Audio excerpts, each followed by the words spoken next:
Yo no tenía decidido nada, no sabía por qué había cogido la ballesta. No lo sabía. Pero sabía que llevaba la ballesta. Lo supe cuando disparé. Posteriormente disparó más flechas. Sí. ¿Por qué? Porque no quería que sufriera. Mi padre, yo lo quería.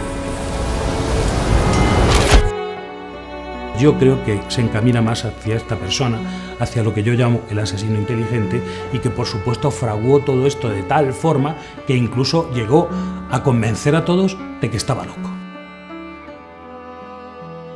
Cuidado, no saben la verdad, no saben lo que pasó, no estaban allí, ¿sabes?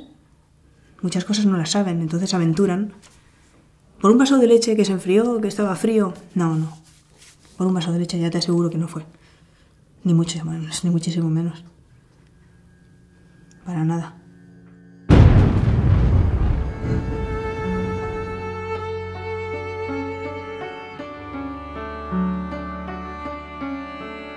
Lo que pasa es que esto no me gusta mucho decirlo porque claro, qué fácil, ¿no?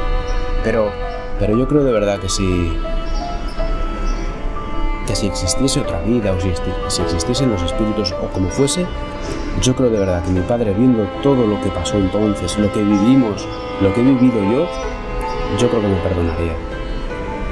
Yo estoy seguro, seguro.